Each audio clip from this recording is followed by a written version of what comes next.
Yes, sir. Very happy morning to all. I know that tomorrow is our SM examination.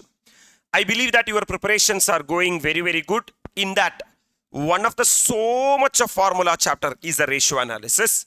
We'll try to revise the entire ratios within 15 minutes.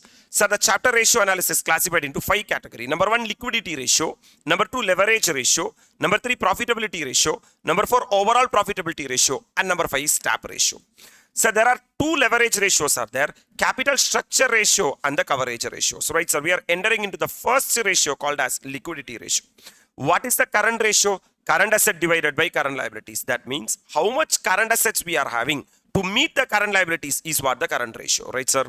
Sir, quick ratio, liquid ratio, acid test ratio. My dear lovable students, inside the current asset, two types of current assets are there. Hard current assets are there and soft current assets are there. Hard current assets means we will take time to realize the money. Soft current assets means it can be easily converted into money.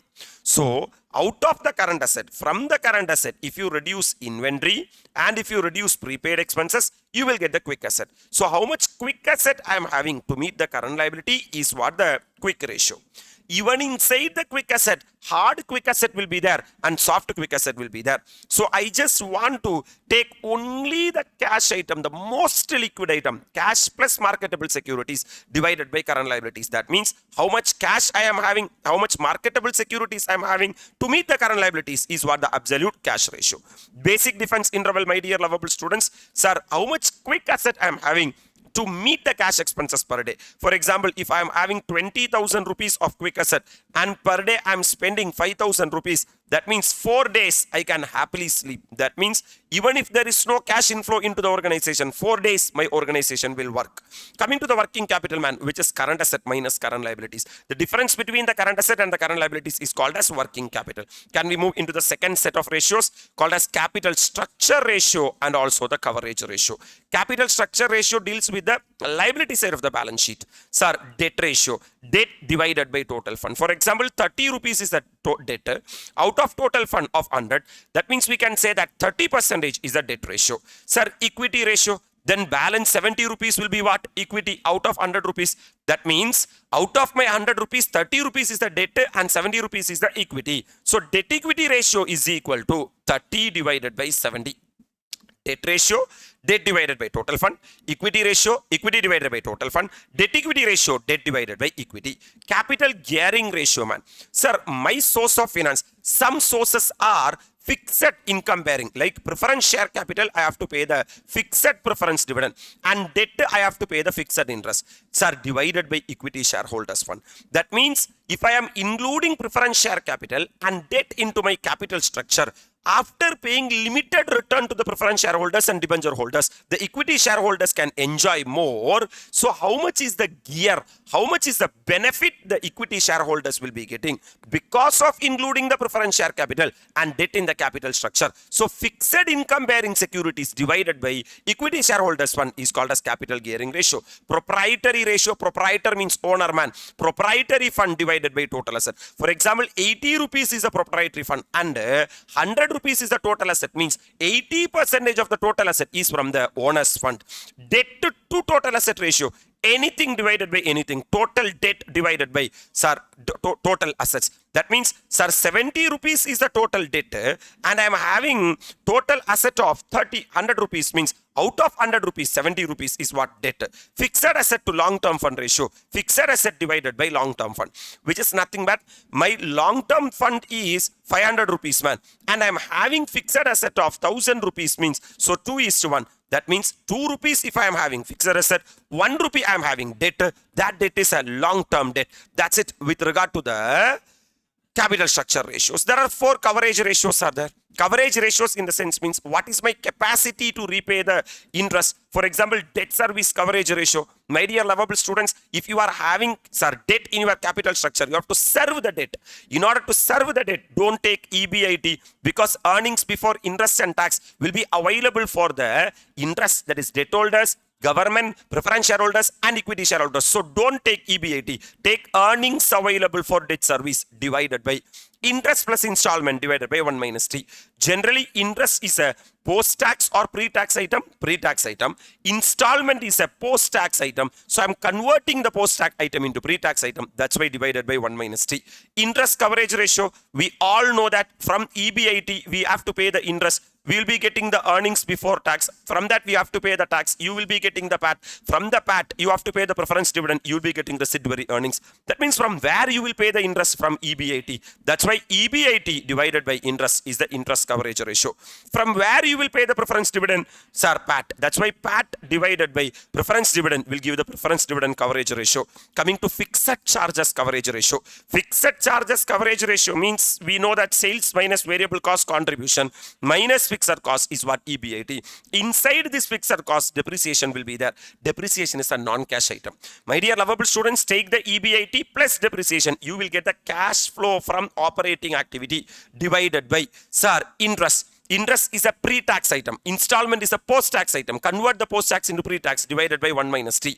That means interest plus installment divided by 1 minus T. Sir, you will be getting, sir, cash flow from the financing activity. So cash flow from operating activity divided by cash flow from financing activity, you will get the fixed charges coverage ratio.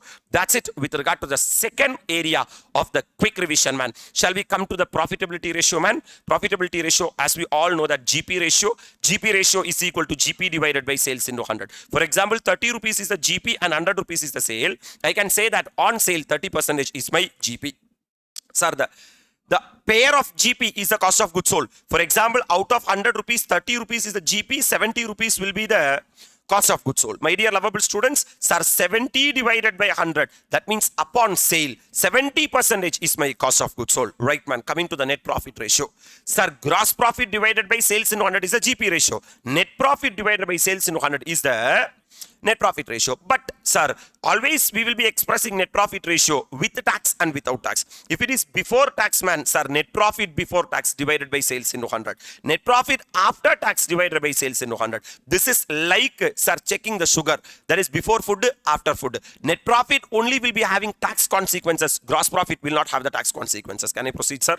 Financial expenses ratio, nothing, man. Financial expenses divided by sales into 100. Financial expense means how much interest you are paying, how much discount you are incurring, what is the flotation cost you are spending. All this will form part of financial expenses. Operating profit ratio, operating profit divided by sales into 100, otherwise called as EBIT divided by sales into 100. Can I proceed, sir? My dear lovable students, sir, so tell me the income formula and the cost formula. GP ratio, GP divided by sales into 100. What is the alternate cost formula? Cost of goods sold divided by sales into 100. Net profit or financial expense ratio. Net profit divided by sales into 100. Financial expenses divided by sales into 100. Operating profit ratio or operating ratio. Sir, operating profit, otherwise called as EBIT divided by sales into 100. Or operating cost divided by sales into 100. Sir, what is the profit volume ratio? Costing we know. Contribution divided by sales into 100. Sales minus variable cost only contribution. So variable cost divided by sales into 100. That's it with regard to that family also. Can I move into the overall profitability ratio?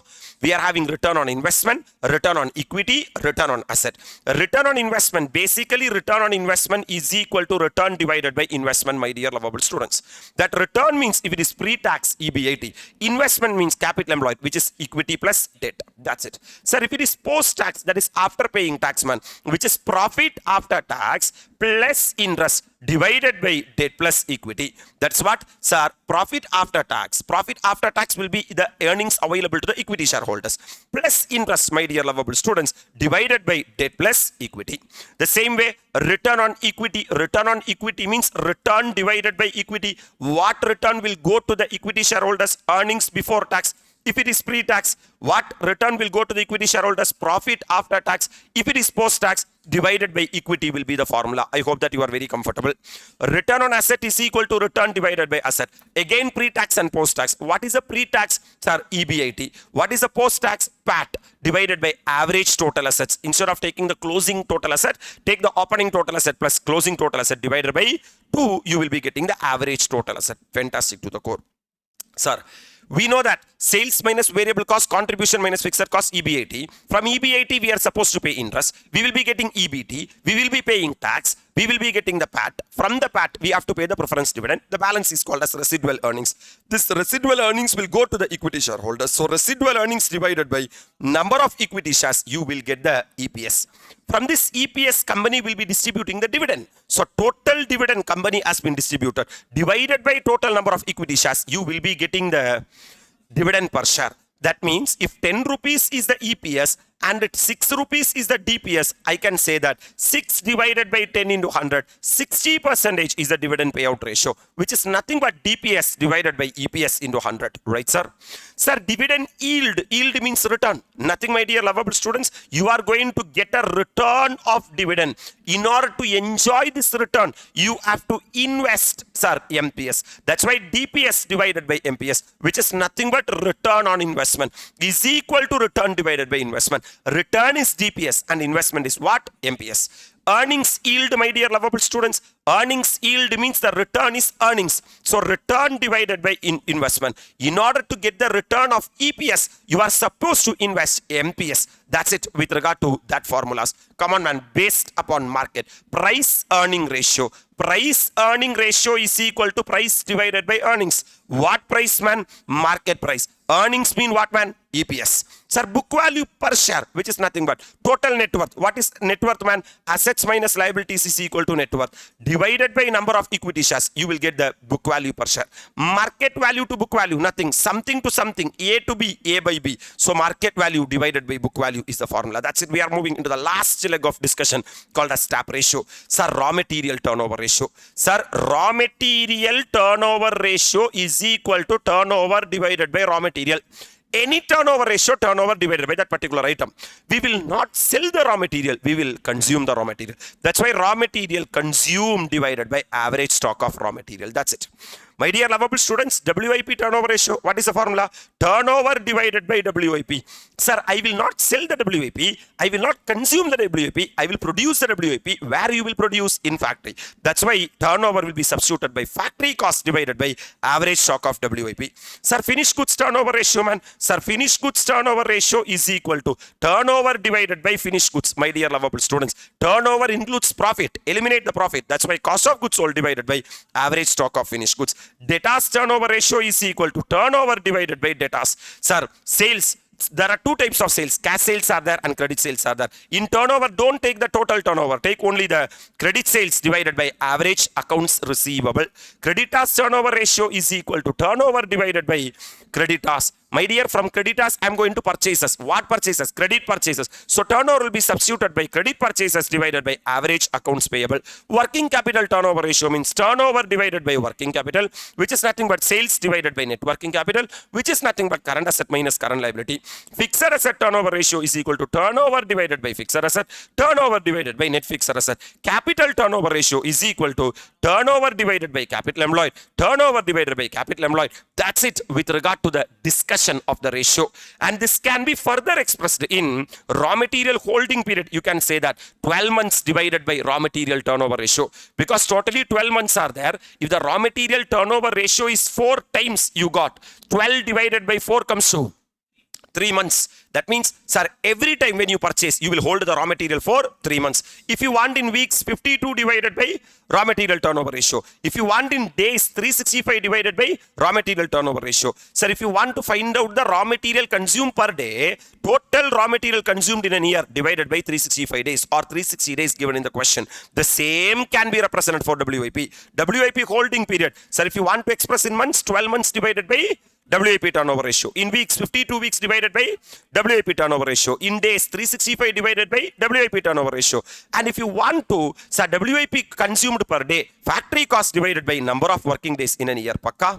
Inventory turnover ratio means, inventory turnover ratio is nothing but, if you want the inventory velocity in months, 12 months divided by inventory turnover ratio. In weeks, you say 52 weeks divided by inventory turnover ratio. In days, 365 divided by inventory turnover ratio. Sir, if you want the collection period, sir, debtors collection period, that is debtors velocity in months, 12 months divided by debtors turnover ratio. In weeks, 52 divided by debtors turnover ratio. In days, 365 divided by debtors turnover ratio. and average debt period, that is creditors payment period. Sir, 12 months divided by creditors turnover ratio, in weeks 52 divided by creditors turnover ratio, 365 divided by creditors turnover ratio. That's it, my dear lovable students. A quick review, quick revision of the ratio analysis.